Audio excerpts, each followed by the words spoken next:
Bazathar was a man of the city, born and raised in the bustling heart of Malabo, Equatorial Guinea's vibrant capital. The city's rhythm coursed through his veins, its lights, sounds, and scents shaping his every move. Bazathar was the kind of man who could command attention without saying a word. His presence was magnetic, his confidence unparalleled. Women gravitated toward him, captivated by his charm, wit, and the subtle air of danger that seemed to follow him like a shadow. From a young age, Bazathar understood the power he wielded. Growing up in the crowded neighborhoods of Malabo, he saw how people responded to beauty and charisma. His mother often warned him, "Charm is a double-edged sword, Bazathar. It can open doors or cut down trust." But Bazathar wasn't one to heed warnings.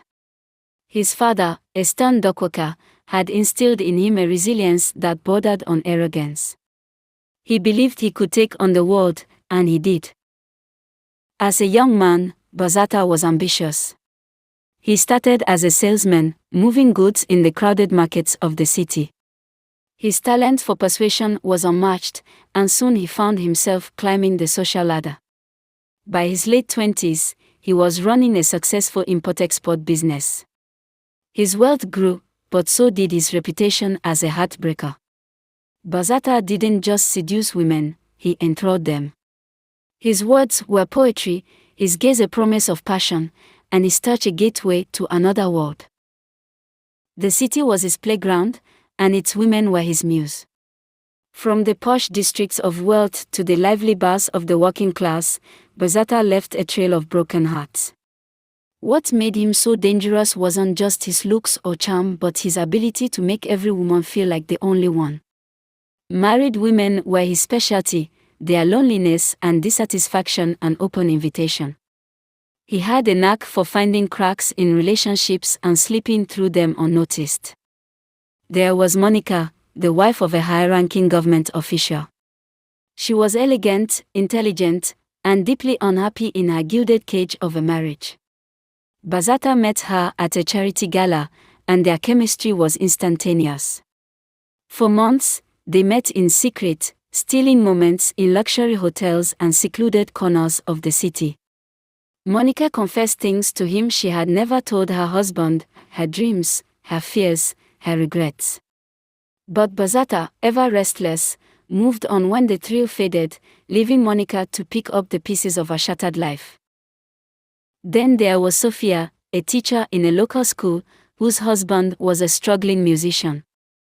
Bazathar found her in a coffee shop, her eyes heavy with the weight of a life that hadn't turned out as she'd hoped. He was her escape, her forbidden adventure. For a time, she lived in a dream, but like all dreams, it ended abruptly. Bazathar's departure left her questioning everything, her marriage, her choices, and even her worth. The stories piled up. For every woman Bazathar touched, there was a story of betrayal, heartbreak, and regret. Yet he felt no guilt. To him, it was all a game, a thrilling, intoxicating game where he was always the winner. He justified his actions by telling himself he was giving these women something they craved, something their husbands couldn't or wouldn't provide. But the city began to turn against him. Rumors of his escapades spread, whispered in salons, offices, and markets. Husbands cursed his name, fathers warned their daughters, and yet, Bazathar's allure remained irresistible. The women who fell for him knew the risks, but they couldn't resist the magnetic pull of his charm.